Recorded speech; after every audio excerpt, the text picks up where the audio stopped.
May panahon ba sa buhay mo na parang may harang na hindi mo malagpasan? Parang gusto mong umasenso pero may takot. Gusto mong magsimula ulit pero parang di kaya. Parang may sarili kang Jordan River sa buhay. Sa Joshua 3 sinabi ni Joshua sa bayan, magpakabanal kayo dahil bukas gagawa si Yahweh ng kababalaghan sa gitna ninyo. At nang tumapak ang mga saserdote dala ang kaba ng tipan sa ilog Jordan, huminto ang tubig, at nakatawid ang buong Israel sa tuyong lupa. Hindi simpleng pagtawid lang ito.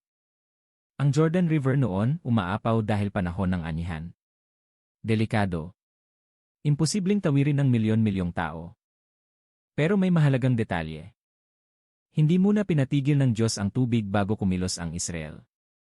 Kailangan munang tumapak sa ilog ang mga saserdote bago nangyari ang himala. At ang nasa unahan, hindi sundalo, hindi armas, kundi ang Ark of the Covenant, simbolo ng presensya ng Diyos. Ibig sabihin, hindi nauuna ang lakas ng tao. Ang nauuna dapat ay presensya ng Diyos. At bago ang himala, sinabi muna ni Joshua, magpakabanal kayo. Sa Hebreo, ang magpakabanal ay ibig sabihin, ihiwalay ang sarili para sa Diyos, linisin ang puso, maging handa sa kanyang gagawin. Ipinapakita dito na, bago ang pambihirang tagumpay, may preparation muna ng puso. Baka may Jordan River ka ngayon. Problema sa pamilya. Utang. Takot magsimula ulit. Pagod sa buhay. O pangarap na parang imposible.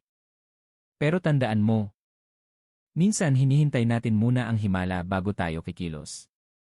Pero sa Joshua 3, ang pattern ng Diyos, hakbang muna ng pananampalataya, sa kabubukas ang daan.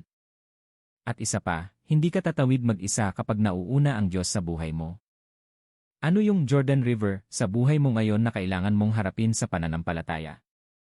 At handa ka bang sumunod sa Diyos kahit hindi mo pa nakikita ang buong plano niya? Tayo'y mag-pray. Panginoon, maraming salamat dahil ikaw ang Diyos na gumagawa ng daan kahit parang imposible.